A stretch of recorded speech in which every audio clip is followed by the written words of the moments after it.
नमस्कार, Q24 live में आपका स्वागत है। मैं हूँ नूतन वर्धन। इस खास पेशकश में आपका स्वागत है। हमारा देश भारत गाँव का देश कहलाता है। देश की लगभग 2/3 आबादी गाँव में ही रहती है।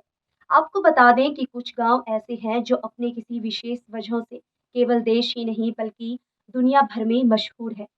कुछ ऐसा ही एक गाँव हिमाचल प्रदेश में भी है, जो अपने आप में बेहद रहस्यमयी है।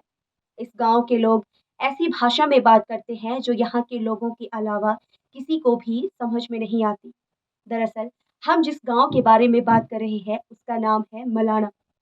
हिमालय की चोटियों के बीच स्थित मलाना गाँव चारों तरफ से गहरी खाइयों और बर्फीले पहाड़ों से घिरा है। करीब 1700 लोगों की आबादी वाला ये गाँव सैलानियों के बीच खूब मशहूर है। दुनिया भर से लोग यहाँ घूमने के लिए आते हैं। हालांकि मलाना तक पहुंचना बहुत ही मुश्किल है।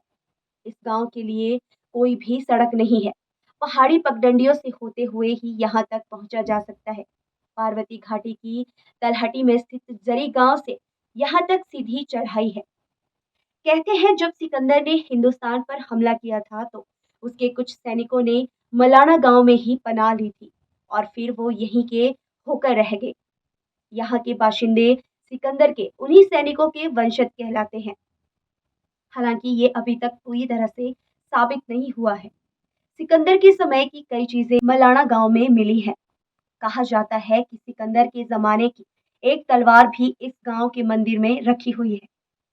मलाना गांव के लोग कनाशी नाम की भाषा बोलते हैं, जो बेहद ही रहस्यमयी है। वो इसे एक पवित्र जुबान मानते हैं। इसकी खास बात यह है कि ये भाषा मलाना के अलावा दुनिया में कहीं और नहीं बोली जाती है।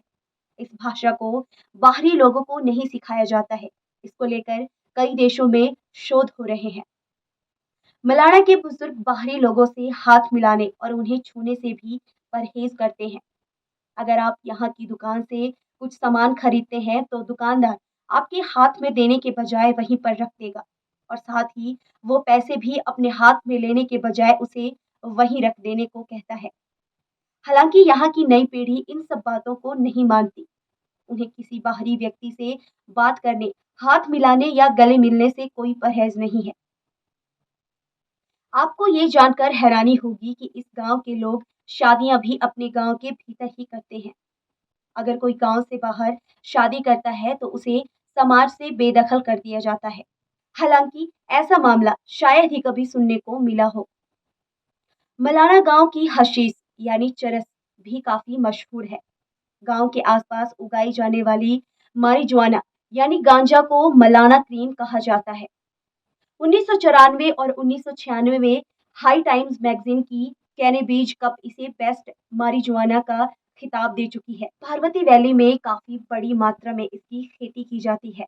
ये गांव विदेशी सैलानियों के लिए मलाना और जादू घाटी के रूप में यात्रा करने के लिए स्वर्ग है। कि मौजूदा समय में पुलिस और प्रशासन कैनबिज यानी भांग का पौधा की खेती को रोकने के लिए बड़े पैमाने पर ऑपरेशन चला रही है, लेकिन काफी ऊंचाई और मुश्किल भौगोलिक स्थितियां होने के कारण इसे रोक पाना काफी मुश्किल है। लोकप्रियता से कोई फर्क नहीं पड़ता। गांव विश्वास और रीति रिवाजों में फैला हुआ है। पार्वती कई हिप्पी के लिए गर्मी का घर रहा है और पहाड़ियों के रहस्य आज भी हमें आश्चर्यचकित करते हैं, क्योंकि इनकी जानकारी हम तक आज भी ना के बराबर है। शायद यही कारण है कि हर कोई यहाँ वापस आ रहा है। यहाँ फैंसी मॉल, 5 सितारा भोजन और खरीदारी नहीं है, क्योंकि पार्वती घाटी आपको अपने रहस्यों का पता लगाने का आग्रह करती है। ये वादियाँ सुकून देती है, जो आपको आपके जीवन के नए सफर पे ले जाती है। यदि आपने यहाँ की यात्रा की है, तो आप जानते हैं कि आप वापस जा रहे हैं। यदि नहीं, तो मैं आपको इस राजसी भूमि का पता लगाने और इसके रहस्यों को उजागर करने का आग्रह करती हूँ। सिर्फ यात्रा मत करो, इसे एक्सप्लोर करो। फिलहाल मुझे दीजिए इजाज़त। देखते रहिए Q24 लाइव। नमस्कार।